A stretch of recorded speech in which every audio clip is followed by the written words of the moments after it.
For our individual research portion of this video, we each focused on a different political revolution.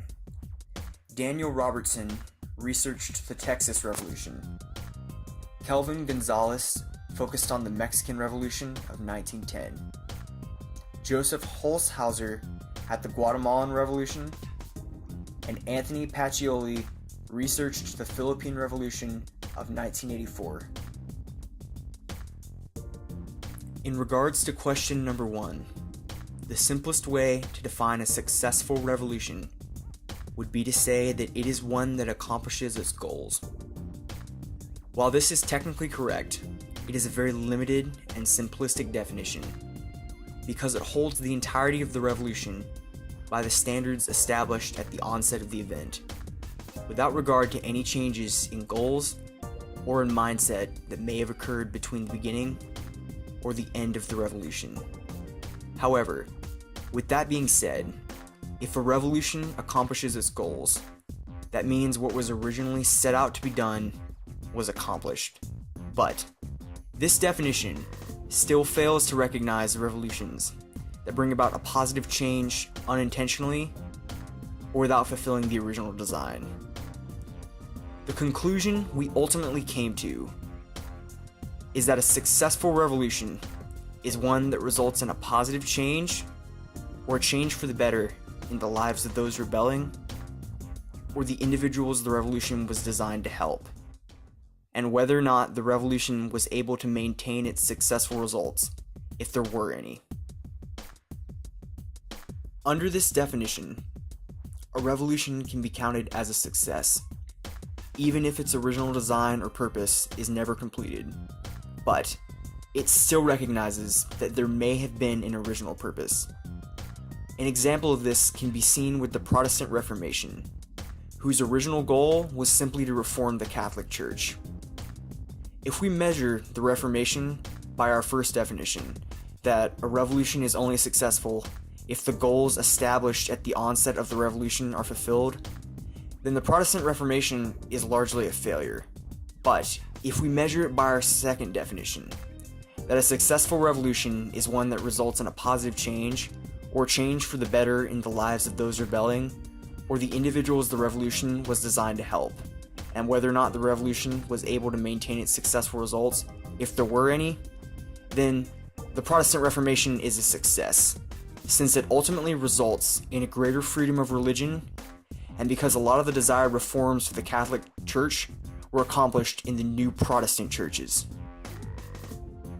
Another example of a successful revolution can be seen in the Mexican Revolution of 1910. Before this revolution took place, Mexico was ruled by a dictator-like government that limited input from its citizens through use of fear and force. Under the Diaz regime, the Mexican people were subjected to a ruthless central government that justified forceful suppression by stating that it was necessary to prevent future outbreaks of rebel violence. Along with this, those elected into power were chosen by President Diaz himself. The people had no say in who gets to represent them in their government. Those chosen were picked out of their level of loyalty to Diaz, and not by their qualifications or ability to do a good job governing. This created a substantial social/economic divide between the wealthy and poor, in which the minority side, being the rich, had more of an influence in the government than the majority side, being the poor. However, the Mexican Revolution of 1910 brought about political freedoms such as the freedom to assemble, freedom of speech, and allowed for the creation of workers' unions. These social advances in Mexico led to the creation of workers' rights that protected jobs and provided fair treatment for workers in any field. Along with this came land reforms that returned land back to citizens instead of land being taken by the government. With no fear of being silenced by the government, union groups and other political groups were now able to form to spread their own political ideas. Had it not been for the revolution, there would be a lack of or a slow process of allowing policies that protected citizens' rights and safety. The political climate during Diaz's regime was not one that allowed for any voice to project their political beliefs or opinions. The change in government policies and president led to an opinion-friendly climate, which promoted change and a sense of connection with the people in government. Another successful revolution we encountered was the first wave of the Guatemalan Revolution of 1944, which overthrew the existing dictator George Ubico and eventually replaced him with Jacobo Arbenz, who instituted land reforms in favor of the Guatemalan people. However, the reason we argue that only the initial wave of this revolution was a success is due to the fact that Jacobo Arbenz was overthrown by a coup instituted by the United States government in order to protect their interests in the country, specifically because they believed he was too soft on communism and because he was hurting business relations. The Philippine Revolution could be defined as a success, since it accomplished the goals of the citizens to reorganize the government into a democratic republic, and by creating a system to ensure fair elections for the future, which had been an issue under their previous dictator, Ferdinand Marcos. In 1984, Cory Aquino and the Catholic Church started the National Citizens Movement for Free Elections in order to ensure fair and unrigged elections. After the dictator Ferdinand Marcos was found guilty by this group, he was forced out, and Cory Aquino took his place as president. To this day, the Philippines is still a democratic republic as a result of the revolution, further supporting that it was a success. In regards to question 2, the simplest way to define an unsuccessful revolution would be to define it as one that fails to accomplish its goals. However, this again fails to take into account revolutions that accomplish their goals but result in a change for the worse in the lives of those rebelling, or those the revolution was designed to affect, or the change was not maintained. The most prominent example of a failed revolution we found in our research would be the Texas Revolution, which, under our first definition of a revolution simply having to achieve its original goals in order to be a success, could be counted as a success, since the Texans successfully broke away from Mexico and formed an independent republic. However, we chose to define it as a failure, since Texas ended up annexing to the United States, and then attempted to secede with the Confederate States 10 years afterward, for similar circumstances and similar problems they had dealt with Mexico. Of the problems the Texans dealt with Mexico and the United States, the two we found to be the most contentious were slavery, which had been illegal in Mexico as of 1827, and became a majorly contentious issue at the onset of the American Civil War, and the other point of contention was over the form of government, as the Texans began to favor a less centralized government, while the Mexican government was becoming more and more centralized due to instability in presidents during the period leading up to the Texas Revolution, and before the American Civil War, as the southern United States, including Texas, began to disagree more and more with the northern states. One of the most important factors used to measure success or failure is the ability of a revolution to maintain its successful results over time. In regards to the Mexican Revolution, while we defined it as a success, there were many failures leading up to it. Chief among these issues was that the Mexican Revolution lasted longer than it should have. The common thread among their leaders is that they kept repeating the same mistakes and did the same actions they revolted against. The presidents that were elected fought to create a new Mexico to allow for more freedom and more support for the common folk. However, each president once elected lost sight of the cause they fought for and instead ran the same controlling central government. The presidents failed to provide for the poor and instead focused on improving Mexico's wealthy and their businesses through foreign investments and policies. The changes that were made may have been positive, but they weren't maintained, and they resulted in more fighting for a better president. This dragged the revolution on longer than it should have gone, but because the presidents could not maintain change, this caused the rebels to again overthrow the government until they got it right. failure of the Mexican government to maintain change resulted in more lives being lost in the creation of different factions among the government and among the people. In response to question 3, we noticed several interesting examples of silencing throughout our individual research. The most common thread we noticed was that one viewpoint would be much better expressed, well known, or accepted compared to its opposing viewpoint. Another common thread we noticed among the silencing within our collective research was that there tends to be significantly more information from the point of view of and in favor of those who won their respective wars or those that the United States government supported in the revolutions as compared to the ones not supported by the United States government or those who lost their conflicts. An interesting example of this is found within the Texas Revolution. With the Texas point of view on the conflict, they would eventually become the Americans, versus the Mexicans' point of view on this conflict. While there are multiple mentions of the Mexican government fearing that the American settlers living in Texas had wanted to annex Texas to the United States, there is not nearly as much from the Mexican viewpoint on the war, at least not in comparison to the Texans' point of view, which as a result tends to skew the viewpoint in favor of the Texans.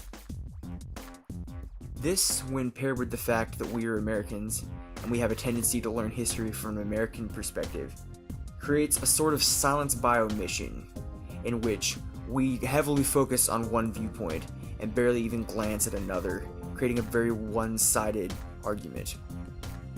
Another, more direct example of silencing we found within our respective research is found within the Mexican Revolution, under the regime of the dictator Diaz, who was known to forbid those who opposed his views to gain any sort of political power, whether that be a governorship or a role in the central government.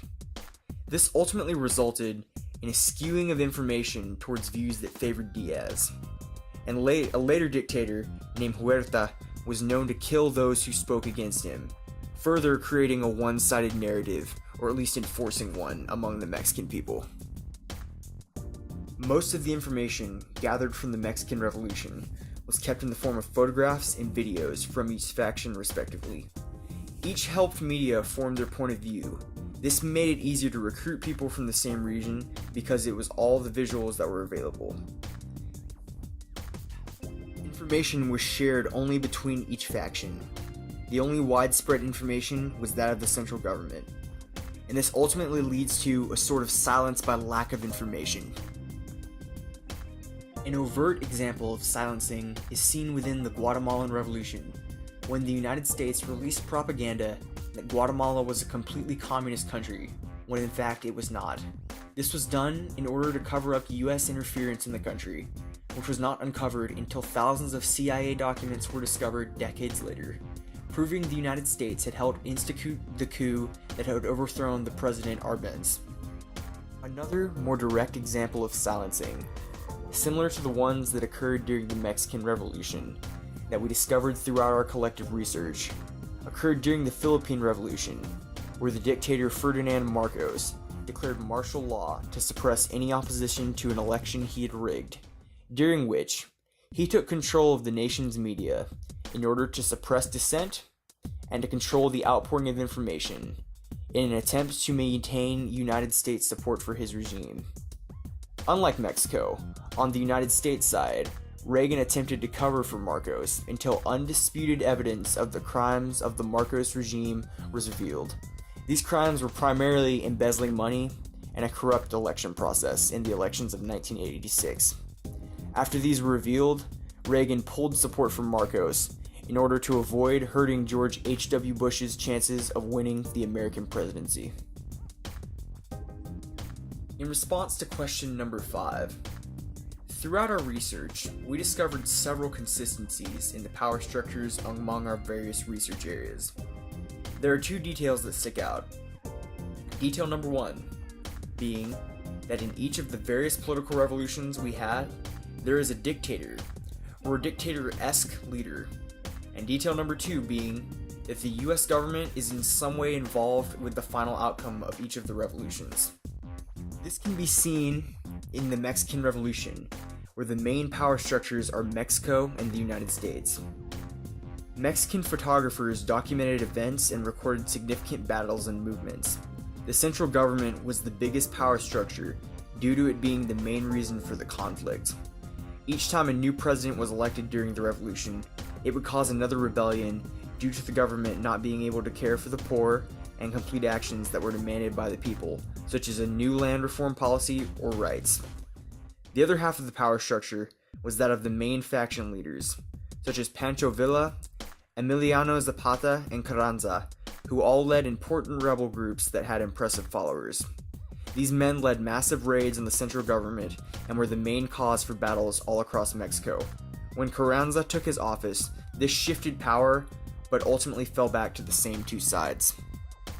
The United States would also help power during the revolution by using its powerhouse influence to swing moods of the Mexican people. The occupation of Veracruz's port led to the downfall of Huerta's regime as the United States cut off the European trade route to Mexico. This crippled the supply count for Huerta and allowed for an easier chance at overthrowing him. Earlier, when Huerta was appointed president, the United States wouldn't recognize the Huerta regime as the controller of power. The US then proceeded with an embargo on Mexico, which further crippled the central government's means of acquiring weapons, ammunition, and the borrowing of money, which ultimately had a drastic effect on the outcome of the war. A second example of power structures affecting the finality of a revolution is seen in the Texas Revolution. The three power structures present are the Mexican government, the Texans, who would eventually join the Americans, and the United States government. While this didn't come into play as much during the actual revolution, the effect of American power would be seen in full force at the conclusion of the Mexican-American War, in which the southern border of Texas was established as the Rio Grande after some earlier dispute with Mexico over what the border would be. Within the Guatemalan Revolution, there are several major power structures involved. The first being the Guatemalan president Arbenz, who believed he had the most power, when in actuality he was up against the United Fruit Company, another power structure, which had support from the United States, who was the biggest power structure. The US would ultimately help to institute the coup that would remove Arbenz from power. Another example of power structures playing a vital role in the outcome of a revolution comes in the form of the Philippine Revolution. In this revolution, the dictator of the Philippines, Marcos, went to great measures such as embezzling government money to portray a false narrative and maintain United States support, which ultimately helped him to maintain control of the country for a longer period of time. This occurred until his regime carried out an assassination of a notable revolutionary, which, in conjunction with the revealing of undisputable evidence of government corruption discovered by an election watchdog association in the Philippines, caused the United States to withdraw support, ultimately allowing the dictator's regime to fall. In response to question 5, after several debates, we came to an agreement that a revolution can be completed, but its effects often possess the capacity to continue on far past its completion. For example, as a war, the American Revolution ends in 1783 with the signing of the Treaty of Paris, but one could argue that it doesn't really reach its conclusion until the War of 1812. That being said, the effects of the American Revolution resound onward for many years after. One example of this being the American spirit and identity that is arguably born with the ratification of the Constitution and was continually seen in areas of American history, such as manifest destiny in the 1800s, in the space race during the Cold War, and in the various amendments to our Constitution. We argue this because the revolution achieved its goals by forcing Britain to recognize its sovereignty and independence with the Treaty of Paris, and it created a better life for its citizens with the ratification of the Constitution, but its impact continued long past this event. An example of a revolution's effects resounding onward within our research areas is seen in the Texas Revolution, where the Texans chose to rebel from the United States only 25 years after their secession from Mexico, with one man, Edwin Waller, signing both the secession document from the United States and the Declaration of Independence from Texas. This shows that the spirit of the revolution continued on because the Texans were willing to rebel again within a relatively short period of time of their first rebellion, showing that they still had a fighting spirit and a desire to keep Texas great. Another example of the revolutionary spirit continuing and resounding onward can be seen with the Mexican Revolution. After the revolution, there was a sense of patriotism, with future generations wanting to make Mexico better than its current condition. Political groups that came about after the Caudillos branched into other political groups that strived to achieve the goal of a democratic Mexico. One group in particular, the Zapatistas, are direct budding from Zapata's teaching during his time in the revolution. The Zapatistas are a far-left liberation socialist group that strive to uphold Zapata's ideals that he created in his campaign during the revolution. Though the Mexican Revolution ended years ago, Zapata's followers are still fighting to achieve his goals because they believe his ideas are the right steps to a better Mexico. Today's Mexico struggles with corruption, and it was times like this that made the people revolt against their government in Mexico, such as during Diaz's regime. The ideas of the revolution to enact policies that were in the best interest of the people are still alive today in Mexico's political climate, and the Mexican Revolution established the platform for which people of different parties can put their hat into the ring without fear. A polar opposite example of a revolution's effects resounding onward is seen within the Guatemalan Revolution, which suffered from a deliberate silencing at the hands of the United States, because everything dealing with their president, Arbenz, was thought to be communist and was ultimately destroyed. This means there were no effects well known enough to resound onward, making this revolution the one that has the most precise ending. Perhaps the best example of resounding effects of a revolution continuing onward occurred in the Philippines, where election watchdog groups, such as the National Citizens Movement for Free Elections, which functioned during the revolution, continues to operate to this day in order to maintain the democratic republic that was won during the revolution and still continues on today.